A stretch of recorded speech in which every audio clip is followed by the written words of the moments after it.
Sri Sachidananda Sadguru Sainath Maharaj ki Jai. Sai Baba the Master by Parama Pujya Acharya Sri Ekkirala Bharadwaja Garu. Sri Sai Baba, a sketch of his life. Part 1. Sai Baba, one of the foremost saints of modern India, lived in the little village of Shirdi in the state of Maharashtra for 60 years and elevated it to the status of a great spiritual center. He never stirred out of that village during this long period except for visits to two villages, Neemgaon and Rahata, 3 miles on either side of Shirdi. He never preached, toured, nor discoursed. He never advertised himself. He rather shunned and discouraged unnecessary publicity. Yet, by the sheer brilliance of his spiritual fire, he did draw innumerable devotees to him from all over the country, irrespective of their caste or creed. When he took Samadhi in 1918, that is, left off his physical body, he never installed anyone as a successor to his spiritual throne at Shirdi. Yet, his very power to mold and develop his devotees spiritually is such that even more than 50 years after his Samadhi, Sai Baba is still a dynamic spiritual force with which countless Indians invoke for their spiritual and material welfare. No wonder many of the newborns in our country are named after this great God man, and hundreds of his shrines have been built and are being visited by his devotees all over India. Many more are in the offing.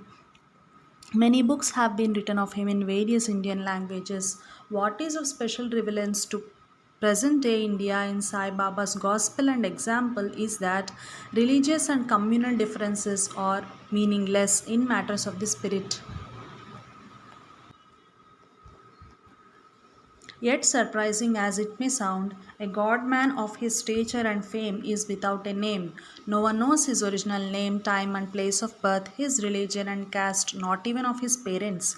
He never revealed the same to anybody. Sai Baba, the name by which he came to be known, is what has been used by one of his first devotees to greet him on his second arrival at Shirdi.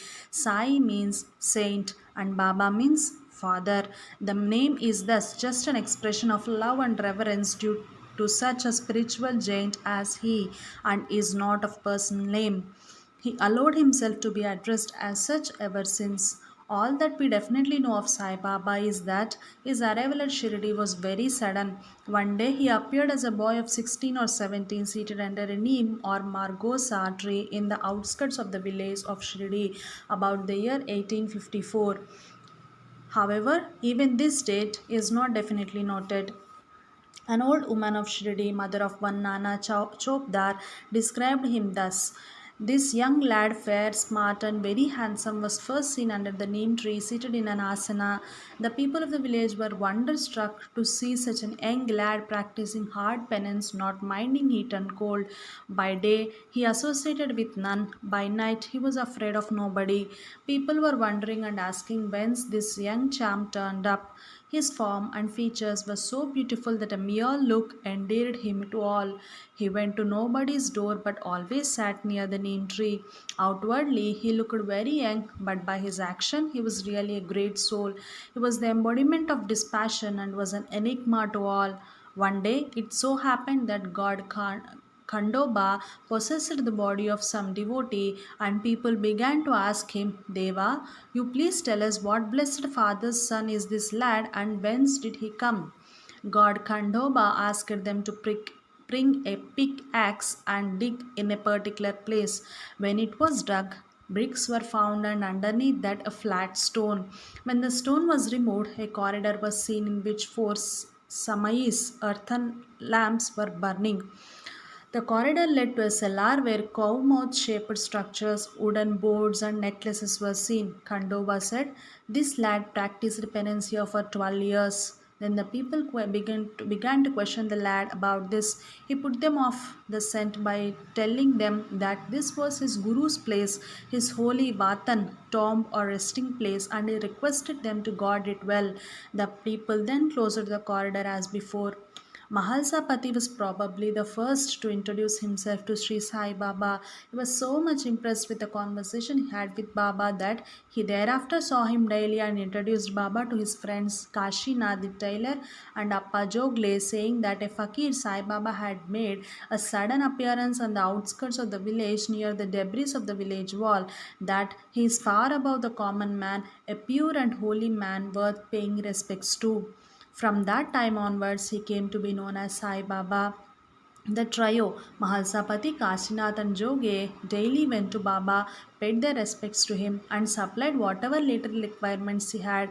The news that one Sai Baba had manifested himself near the Nimb tree on the outskirts of the village reached the ears of the late Appa Patil Kote, and one day he, with his wife, went to Baba to pay his respects.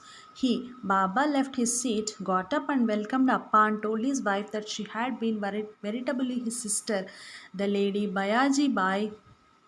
On seeing Baba was so much impressed that she there and then resolved never to take her food without first feeding Baba. At first, Sai Baba prescribed and gave medicines to the ailing visitors who sought his help but never charged nor accepted any money for the same. Not only that, if he found that there was none to look after or nurse the patient, he would himself be the nurse or and serve him. Once it so happened that his patient failed to observe the rules of the diet, etc., that Sai Baba had prescribed, and henceforth Baba gave up administering medicine and gave only his udi or holy ashes for their relief. Raghuji Ganapath Sinde Patil refers to this incident in his account. As soon as Baba came to Shirdi, one Aman Bhai, a Muslim, gave him food. That Aman Bhai was visiting my Mawusi's grandmother's house occasionally. Her son, Ganapath Hari Kanade, aged 35, had leprosy and fever. Aman Bhai told her that a holy man had come to his house and that he could treat her son. Then Baba came in and saw the patient and told Ganapath to catch a cobra courageously, as the cobra would not bite a leper. Ganapath caught a cobra, and out of its poison the medicine was prepared and given to Ganapath. He began to improve in a few days, but he did not observe Baba's injunction to avoid sex pleasures, so Baba stopped giving him further treatment. The disease developed and Ganapath died. Baba came to this very house to treat my younger brother Bhagoji, who was suffering from fever at a very critical period when death was imminent. Baba gave him some medicine and further had him branded with red hot irons, one on each temple and one on the back. Bhagoji recovered his health, escaped death and fever. Young Sai Baba, even this title was conferred on him by that time, stayed under the neem tree for about 3 years but suddenly left Shirdi. No one knew where he went and why. After a year or so, he again returned to Shirdi and stayed on there till his Mahasamadhi, that is 1918, for 60 years. Mahasamadhi in 1918, that is for 60 years, where Sai Baba was during the interval between his where Sai Baba was during the interval between his first and second visits to Shirdi is not definitely known. However, some vague hints are given to some devotees. For instance, Amul Chand Chandraban Seth of Rahata says, my elder cousin Kushal Bhav, who died on November 5th, 1918, has told me that Sai Baba lived in Chavadi, now in ruins, at Rahata for some months or so. That previously Sai Baba lived with a Muslim saint Ali Akbar Ali perhaps, whose portrait is still kept in our Gin, that is Rahatekar's Gin, near Wadia Park at Ahmednagar. That Daulu Saint had seen Baba with the saint at Ahmednagar, and that Baba came from Ahmednagar to live at Rahata and then went to live at Shirdi. Devotees' experiences. The divine ministration.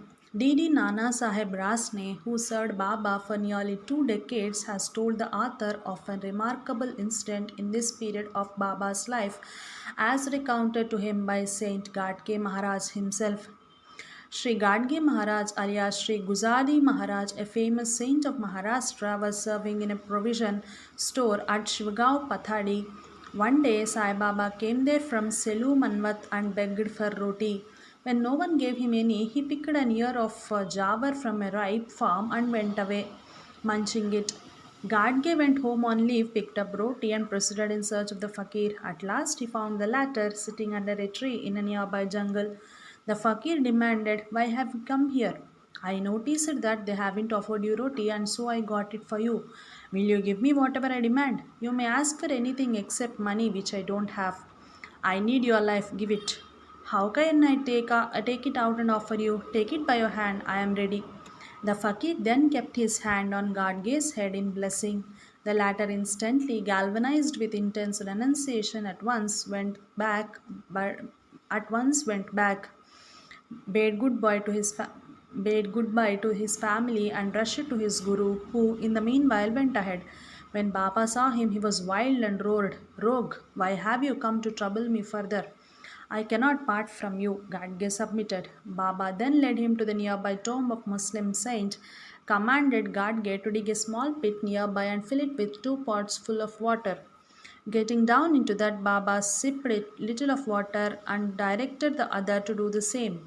Gadge obeyed and at once grew oblivious of everything in a deep yogic trance. By the time he regained his sense, Baba had left. Subsequently, Gadge reached Shirdi. Baba was at the mosque and the curtains within were lowered. Gadge lifted a curtain up and peeped in. Baba grew wild and cried, "Bastard, have you come to eat my bones? Having already eaten my flesh, why trouble me even after I gave you what I have?" When Gadge said that he would not leave him, Baba flung a brick at him. It struck the farmer on his brow, leaving a permanent crescent mark. Baba then calmed down and said, "You are fully blessed and will henceforth be a Sadguru. God will bless you." Gadge instantly attained perfect enlightenment. Long after, on the eve of his Mahasamadhi, Sadguru Gadge Maharaj visited Shirdi singing, "Hum jato amche gao na," I am going to my original abode. He swept the village clean, sang bhajans, and told his devotees, "We shall never meet again. I am going away." Then he proceeded singing to the bank of river Narmada and attained Mahasamadhi. It should be mentioned here that Sri Gadge Maharaj, besides ministering spiritually to countless devotees, has also left behind several charitable and educational institutions in Gujarat and Maharashtra. This account gives us an inkling of what Baba was and did even during the interval between his first and second arrival at Shirdi. The second advent of Baba at Shirdi is the interesting to note. Chand Patil was a wealthy gentleman of Dhoop village in Aurangabad district.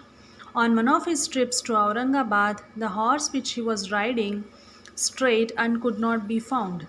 He was very fond of the animal and so he searched for it carefully for 2 months, but he could not find it. At last, while he was returning home by walk, carrying the saddle with him as a memento of the animal, he saw a fakir sitting under a tree by the road. The fakir wore a long gown and a cap and had a small stick in his hand. He beckoned to Chand Patil to come and rest in the shade of a tree for a while and inquired of him why he carried the saddle and what he was searching for. When Chand Patil told him of his missing animal, the fakir smiled and asked him to search for it near a stream. Chand Patil was surprised to see the animal in the same spot where he could not find it a little earlier. When he returned to Fakir in a great joy, the latter told him to share a puff of his chillum. The tobacco and the clay pipe were ready with him, but he had neither fire to light it nor water to wet the cloth through which the smoke is to be sucked. Then the fakir struck the ground with his stick, and then there emerged a burning ember from the earth. After lighting the pipe with it, the fakir again struck the ground with a stick and water bubbled from the same spot. The fakir wetted a piece of cloth in it and using it as a filter, he puffed the smoke, offered it to Chand Patil.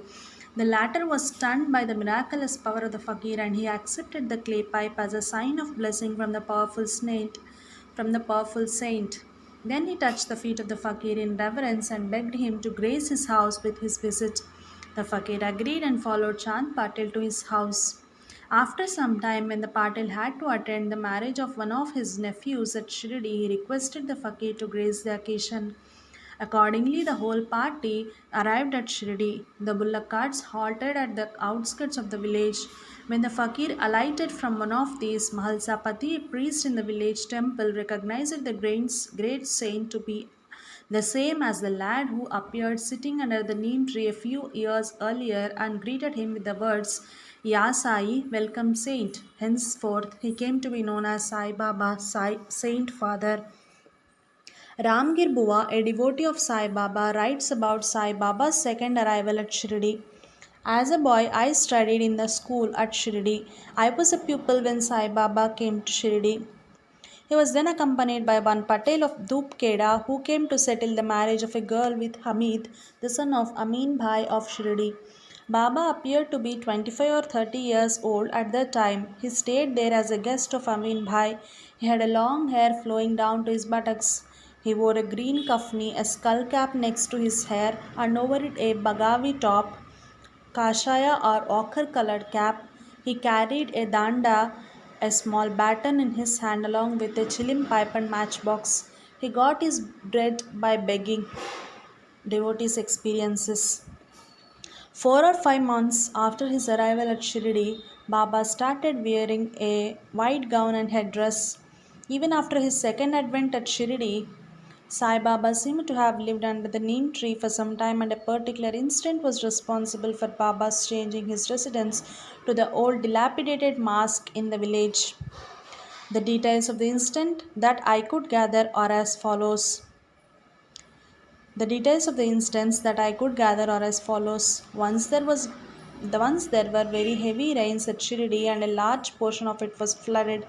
After a long while, some of his very early devotees remembered the homeless fakir and wanted to see how he fared and where he took shelter from the rain. Mahalsapati and a few others rushed to the Margosa tree and was stunned to see that Sai Baba was there under the same tree, half reclining in a state of samadhi. Water flowed all over him, all the rubbish and filth gathered over his body. They dared not wake him up from that state. A few hours later, when the water had drained away, they returned to see him still lying on the damp earth. His body and face were completely covered with mud deposited by the receding water. They felt guilty at their gross neglect of his welfare all the time when he was their sole protector and guide in all their sufferings. Later, when he returned to the worldly place of consciousness, these devotees persuaded him to take the shelter in the small, dilapidated, mud built mosque in the village. Probably the Hindu natives of the village felt that Sai Baba was a Muslim and so unfit to take shelter in the Hindu temples, as did the other Hindu saints like Janaki Das and Devi Das. This shift of his abode seemed to mark a change in his career. He burst into fame not long after this event. One Tatya Baba Kote writes that before Sai Baba came to live in the mosque, he lived for some time in a jungle of thorny trees, babul or acacia, and that he was taken to be a madman by the village urchins who often stoned him, but he never got angry with them nor protested against their waywardness. Thus, the birth, parentage, religion, caste, and the native place of Baba remained a mystery. Many people repeatedly asked him about these details, but he quietly put them off the point with a smile. Once a thief who was arrested by police told Dhulia court that he was given the valuable articles in his possession by Sai Baba of Shirdi. Then the Dhulia court sent a commissioner to record Baba's replies to the inquirers. The inquiry went on thus. What is your name? They call me Sai Baba. Your father's name? Also Sai Baba. Your guru's name? Venkusa. Your religion? Kabir. Caste or community? Parvardigar, God. Your age? Lakhs of years. It is evident from these replies that Baba did not look upon himself as his body, and so he never revealed anything of his early life to any devotee. However, once he is reported to have told late Sri Mahasapati that he was born in a Brahmin family in the village of Patri and that at an early age was given away by his parents to a fakir. Perhaps we should take it as a cryptic and allegorical statement that was characteristic of him. For instance, he always referred to God as the merciful fakir. He also said once, I came here to Shirdi from Aurangabad. My mama, uncle, brought me down here. He once told Swami Sai Sharananandaji, I was only 8 years old when I left my parents and came to the Ganges. Baba always referred to the Godavari river near Kopargaon as the Ganges. Then I came to Shirdi. This is perhaps an instance of Baba identifying himself with Sri Padavallabha, the first manifestation of Lord Dattatreya, who left his home at the early age of 8. Dr. K.B. Gavankar, in his book on Sai Baba, has recorded a few more of Sai Baba's reminiscences of his pre Shirdi days. Once Sai Baba told his devotees, Bade Baba and Bapugir Gosavi, I grew up in Mahurgad, a holy place sanctified by the presence of Lord Dattatreya. When people pestered me, I left for Girnar. There too, people troubled me much, and I left for Mount Abu. There too, the same thing happened. Then I came to Akkalkot, and from there to Daulatabad. There, Janardhana Swami, a great saint, did me a lot of seva, that is service. Then I went to Pandarpur. From there, I came to Shirdi. Dr. Gavankar also records a significant aspect of Sai Baba's life. Once Baba asked Srimati Kashibai Kanitkar, did Lord Datta give you anything at Kopargaon? No, she said. Do you know Sakhara Maharaj of Angon Kawad, a famous saint of that place? He is my Guru Bandhu. We served the same Guru. We planted 2 mango saplings there. Next day, when Srimati Kasibai went to Kopargaon to see the strange Sri Sakharam Maharaj, he gave her 2 mangoes and said, Sai Baba has sent these for you. There is a mention in Sri Sakharam's biography of his frequent chattings with a young fakir who, according to Gavankar, was undoubtedly Sai Baba himself. It is also recorded that once Sakaram Maharaj told his devotees that he was going to his brother, and then he proceeded towards the river Kamode. Devotees who accompanied him, Titar, saw a fakir on the opposite bank of the river. He was the fakir Aulia of the Nijampur Dargah. They saw each other and exchanged hearty smiles and returned to their respective abodes. Dr. Gavankar conjectures that it is possible that the fakir Aulia was Sai Baba himself. Chronologically, this incident took place between Sai Baba's earlier disappearance at Shirdi and his second and permanent arrival there in 1858. How dearly Sai Baba cherished this phase of his life can be seen from this incident. Bapu Sahib Jog was a devotee of Sri Sakhara Maharaj. On one of his visits to the latter's Mutt monastery at Angon Kawad, he saw the 2 mango trees that were mentioned earlier by Sri Sai Baba. On one of his visits, Jog plucked a mango from one of them as an offering to Sri Sai Baba, but realized his error when he found it to be too unripe. Then he purchased 2 good fruits on his way for Sai Baba.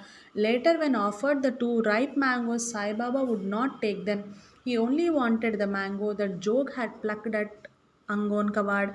When Sai Baba took it in his hands, tears of joy flowed freely from his eyes. Baba examined it and said, It is not yet ripe. Bapu Sahib Jog said, Yes, Baba. Sai Baba stared at it for a while and with a sportive sparkle in his eye said, Is it so? And ordered that it should be cut and distributed to all the devotees assembled there. Everyone was surprised to note that the mango was indeed ripe and sweet. Another reference of Sai Baba to his early life relates to his meeting with his guru. I found my master in Chavdi here. His calm, peaceful, cheerful, and meditative face attracted me, almost bewitched me so much that my eyes were riveted on his face, and even a moment's separation made me uneasy. In his company, I used to forget even hunger and thirst. I served him with all my heart for more than 12 years. The duties I had imposed on myself for him were very arduous. He never left his seat for any purpose, not even to answer the calls of nature. Merged in meditation, he entirely forgot that he had a body, mind, etc. He ate, passed urine and stool there only on his seat. I fed him, changed his clothes, swept and kept his seat always clean. As a reward of this, he gave me his blessing, saying, wherever you are, here or even beyond the seven seas, I will be ever with you to guard and protect you. At the start, he had asked me to pay his fees, Dakshina. And on my asking what his fees were, he coldly said that his fee was only 2 paise, and these paise were not the government currency I had been using. His 2 paise consisted of two things: Nishta, absolute faith, and Saburi, cheerful patience. I readily gave him these 2 paise, and though I was very eager to obtain from his holy mouth some holy spell or formula which I could go on chanting and repeating, he whispered nothing in my ears. He simply said, I shall ever be with you, protecting you by my mere glance in the manner of a tortoise protecting its young ones. The entire credit of all my glory goes to this Guru. It is the outcome of his blessings. On another occasion, writes Swami Sai Sharananandaji in his book Sri Sai the Superman, he, Sai Baba, said to this writer, Mr. My Guru's name is Roshan Shah Mia. The same writer who lived for quite some time with Sri Sai Baba adds, subsequently, I marked that Sri Sai Baba was from time to time also using the word Roshan. He used it particularly when he told some parables. It seems Roshan Shah thereafter had cast off his mortal coil, his body, and Baba entombed him under or near the neem tree at present found in Shirdi Navalkar's Vada or mansion. When the previous owner of this Vada, R.S. Sathe, wanted to put up a story or terrace at the time of putting up a staircase, he unearthed a tomb with an underground cellar or a cave under the tree. Baba was asked as to what should be done about the tomb and the cave. Baba said that the place belonged to his elders and it should neither be disturbed nor opened, but it should be covered with a stone as before. Some boys playing hide and seek removed the stone and found under it several steps leading further down. They said that the cave was dark but rather long. Baba once told Sri Sai Sharananandaji, pointing to a pillar near his dhuni, the sacred fire in the mosque Dwarka Mai, that there was a cave there under to which he always confined himself, that once his beard grew so long that it reached the ground and swept it, that he never came out except to meet some holy or religious man. Throwing light on his life during this period, once Sai Baba admonished Sagunmeru Naik, what? Can't you put up with a day or 2 days starvation? I lived on Margosa leaves for 12 long years. A devotee of Sai Baba, Harivinayak Sathe, reports, Baba told me that the tomb close to that neem tree was that of his guru. He gave his name. It ended with Shah or Sa. Some of Sai Baba's devotees felt that they heard Baba say that his guru was Venkusa, while Roshan Shah is a Muslim name, Venkusa is a Hindu name. Whether this ambiguity lay in Baba's pronunciation or in his giving different answers to the same question when put by devotees of diverse temperaments, we cannot determine. Our attempt at tracing the period of discipleship of Baba is already complicated. On the one hand, we have his statement that when his mother rejoiced at his birth, he himself wondered why she should be so elated as he had always been in existence, that is, as the eternal spirit, and he did not wrongly identify himself with his body. On the other side, we have references to his discipleship. What is discipleship to one who was already perfect?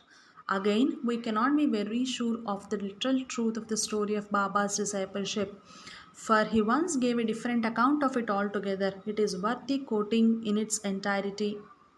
Once four of us were studying religious scriptures and we began to discuss the ways of realizing Brahman. One of us said that we should elevate ourselves and not depend on others. To this, the second replied that he who controls his mind is blessed, that we should be free from thoughts and ideas, and there is nothing in the world without us. The third said that the world of phenomena is always changing between the real and the unreal. The fourth, that is Baba himself, urged that mere learning is worthless and added, let us do our prescribed duty and surrender our body, mind, and 5 pranas or life impulses to the Guru's feet. Guru is God all pervading. Guru's feet. Guru is God, all pervading. To get this conviction, strong and unbound faith is necessary. Unbounded faith is necessary. Discussing thus, we four men began to ramble through the woods in the quest of God. On the way, a laborer met us and asked us where we were going in the heat of the day. We did not reveal the object of our quest to him. He then warned us of the danger of our losing the way in the woods if we went without a guide. Finally, he said, "You may not give out to me your secret quest. Will you sit down, eat bread, drink water, take rest, and then go?" But we rejected his offer and walked on. We lost our way. Ultimately, through sheer luck, we came back to the place from where we started. The laborer met us again and said, by relying on your own cleverness, you missed your way. A guide is always necessary to show us that the right way in all matters. No quest can be successfully carried out on an empty stomach. Unless God wills it, no one meets us on the way. Do not reject offers of food, which are to be considered auspicious signs of success. He again offered us food and asked us to be calm and patient. I was hungry and thirsty, and I was moved by the extraordinary love of the laborer who looked quite illiterate and of a low caste. I thought that acceptance of his hospitality was the best beginning of the gaining knowledge, so I respectfully accepted the food he had offered. Then the Guru stood before us and asked what was the dispute about. I told him everything that had happened. Then he said, "Would you like to come with me? I will show you what you want, but only he who believes in what I say will be successful." I bowed to him reverently and accepted him as my guide, but the other three spurned his hospitality and his guidance and wandered away. They no longer searched for God, but rambled idly in hunger and thirst. Then he, the Guru, took me to a well, tied my legs together with a rope, and suspended me head downwards from a tree that stood close by. My head was 3 feet above the water, so that I could not reach it. Then he left me and returned again after about 5 hours and asked me how I was getting on. "I am in bliss supreme," I replied. The Guru was much pleased with my reply, embraced me, stroking my body with his hand. He accepted me as his disciple. I forgot my mother and father and all my desires. I loved to gaze on him endlessly. I did not want to go back. I forgot everything but the Guru. My whole life was concentrated in my sight and my sight on him. He was the object of my meditation. In silence, I bowed down. However, that Baba had a guru in certain, for he had a brick with him which he always used as a pillow when he slept, and on which he always kept his hand when he sat. He said of it, "This brick is my guru's gift, my life's companion." Probably the two accounts of his discipleship supplement each other. Earlier biographers of Sai Baba have taken this episode, especially of his being suspended head downwards 3 feet above the water in a well, is as barely as being merely symbolic, though their explanation of symbolism is illuminating. The possibility of it being a literal fact cannot be ruled out. The earlier writers based their conjecture as to the symbolic nature of the episode on the common experience that no one can be at ease and feel bliss if he be suspended with a rope, head down and feet up, in a well for hours together. A similar incident took place in the life of Hazrat Tajuddin Baba of Nagpur, a contemporary of Sai Baba, which shows that the incident could literally have taken place. I shall quote at length from my unpublished book on the great saint.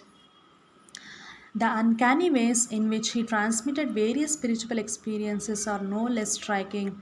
One day, someone asked Tajuddin Baba, "Master, how can hal bliss be experienced?" Baba took off his cap and kept it on the ground top downwards. The seeker was suddenly overwhelmed with the direct experience of Hal, and in that ecstatic state stood on his head and started dancing on his head and hands. Only after Baba turned the cap into the normal position did the visitor get out of the ecstatic mode, and he stood upright. Then Tajuddin Baba asked him, "Have you realized how it is to be experienced?" The question has a deeper significance than is apparent. He, as a spiritual teacher, out of his grace, has to grant it to his disciple, and that is the only way of experiencing Hal. This incident also shows that mystical states of consciousness are not merely subjective states which the saint has to experience for himself through self conditioning or autosuggestion without any objective reality about them. He could at will communicate it to one who could not obtain the experience through his own endeavors. This finds a parallel in Sri Ramakrishna Paramahamsa giving an experience of God at Vivekananda at will. This experience of Hal by Tajuddin Baba's disciple and his experience of bliss in an inverted portion shows that it is not only possible but conducive to certain types of spiritual ecstasy conferred upon disciples by their gurus. Indeed, the hanging of a sadhaka head downwards into well seems to be a specific technique adopted by certain gurus to help their disciples achieve quick spiritual progress, and some saints use the technique even for themselves. Baba Farid Ganj Sakar, the guru of the celebrated saint of Delhi, Sheikh Nizamuddin Aulia, hung himself head down into a well for 40 days, but he administered no such method to his disciples. So it is a technique which was called for by an individual need. Once during the early days of Baba's arrival at Shirdi, a musician from Belapur came to Shirdi. He was the son-in-law of one Moiddin Bai. He was the son-in-law of one Moiddin Bhai. He had a quarrel with Sai Baba, and it is said that the two wrestled to settle the dispute and Baba was defeated. Then Baba left the village and lived in the jungle a mile or two away from Shirdi. He starved frequently, taking no food and allowed no one to approach him. If people went to him, he would beat them.